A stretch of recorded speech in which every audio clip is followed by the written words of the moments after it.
Developer Aura House made a short jam game in 2012 called Obsolete, and there were two ways to approach it. Option A is play. The player starts in a brightly lit helical structure, and despite the lack of instruction, everything you need to interact with is right in front of you. Even Valve would be proud with this attempt to guide the player without paragraphs of textual wisdom or the voiceover from an in-game friend. All the important shiny things stand out. Here you are, do this. We can bask in the cold abstract visuals, finish every level, file it away, pat ourselves on the back for killing off another game snackhead that we'll quickly forget, make obsolete obsolete. Option B is to tell the rules to go fuck themselves. We can turn away from the neon glow and go out there into the black.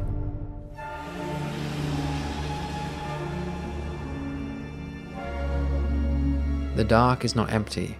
It cradles a wealth of background scenery, something that looks like a pane of glass frozen mid-shatter.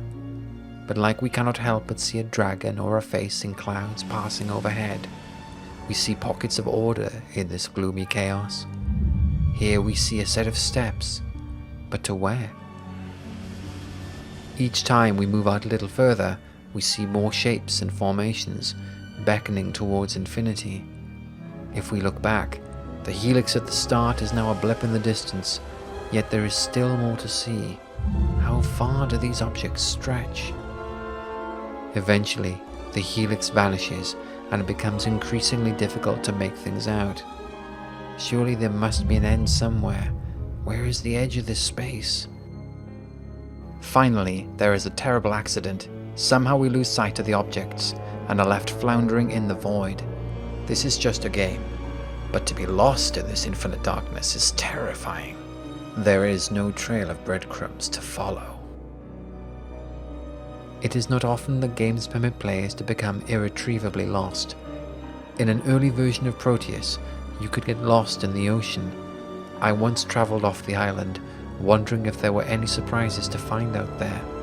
I swam until the sun set, and then turned around to swim back towards the shore. I never made it back.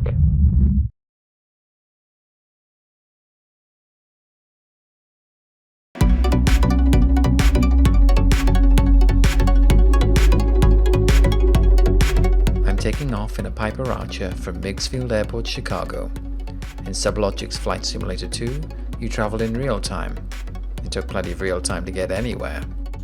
I frequently embarked on hour-long forays across the simulator's world, using radio navigation systems to triangulate my position as I travelled, always hoping to spot something new between the airport stops.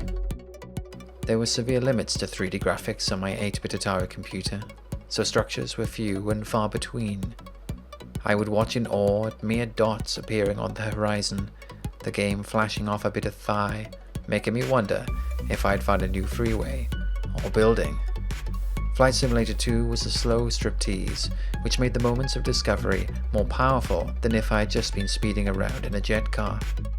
I made use of a couple of unofficial mission books, which were mainly a mix of scenery spotting and tricky challenges, but there were a few missions based around glitches. Missions that would take you to see unnatural things that were not supposed to be there. That's what charting the obsolete black is like, exploring a sort of glitch space, a monolith at the end of the universe, a stairway to nowhere, the haunted echo of a city that cannot exist. But today, Migsfield is also a glitch. It was destroyed on the night of March the 30th, 2003. The mayor of Chicago at the time, Richard Daley, had been trying to shut down the airport for years, and decided to skip due process. Shockingly, he ordered city crews to tear up the runway under the cover of darkness. The flight simulator is now the only way to visit Migsfield. Technology empowers us to visit places that do not exist, places that cannot exist, but we do not celebrate this enough. Critics and players often denigrate virtual environments with demands for purpose. The developer god must corrupt places with mechanics, poison them with meaning.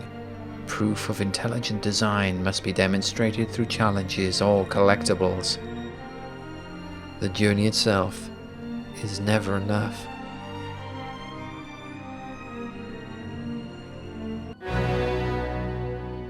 Three researchers in social psychology, Mark Lepper, David Green and Richard Nisbet, performed an experiment with children aged from 3 to 5. Each child was told to draw something, but some of them were told they would get a reward depending on the quality of their efforts. The three academics showed that those who were offered a reward no longer found as much joy in drawing. Just think about that. Think about the artists who become guns for hire only to discover they now hate drawing. This is something called the over-justification effect, where an activity we enjoy for its own sake is spoilt with incentives. Now think about the explorers who love to map the virtual unknown. Video game developers are so worried about letting their spaces breathe that they have to fill them with stuff. Maybe lore, maybe challenges, or worse, collectibles. Collectibles are there to give space functional meaning, but they are a lie. The average collectible has no meaning, and thus adds nothing.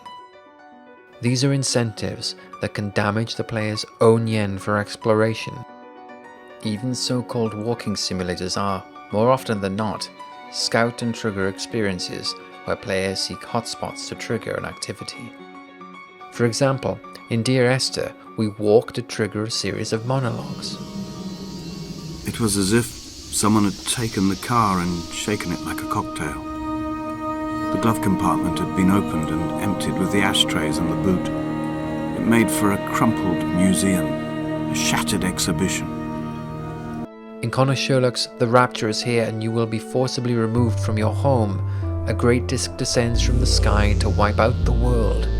But before that happens, the player is tasked with racing from pillar of light to pillar of light to activate fragments of H.P. Lovecraft stories. The most merciful thing in the world, I think, is the inability of the human mind to correlate all of its contents.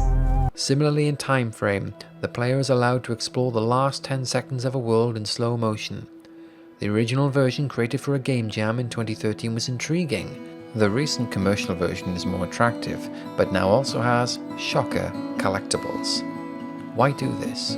Why replace genuine exploration with a bunch of errands?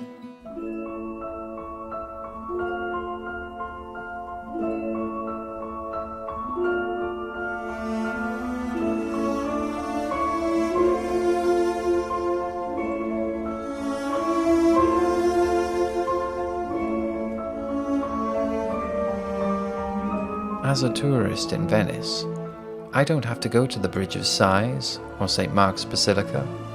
I can wander the back streets and alleyways without fear of collectibles rewarding me. Are there brave games that do the same? Let me wander and find my own meaning? Well, there's Proteus for a start. Yes, I know, I keep talking about Proteus. It tries to convey the joy of nature, but it could also be described as a musical instrument driven by exploration. This is Secret Habitat, a procedurally generated collection of abandoned art galleries. It runs dry if you play too much, but it's always good for the first hike. And this, my friends, is Burnband, where you get to wander around a handcrafted alien world. Check out the music at the bar, hang at the underground nightclub, watch trains pull into the station, crash a classroom, watch TV, attend performance art, wander and watch. That's all there is to do, and it's absolutely wonderful. Of course, there are other games, but I have a debt to repay. Obsolete convinced me to embrace worlds over rules once again, just like I had done at Miggs Field in 1984. The developer Aura House has created many stunning worlds, some of which have no goal other than to bear witness. Don't concentrate on the collectibles, or you will miss all that heavenly glory.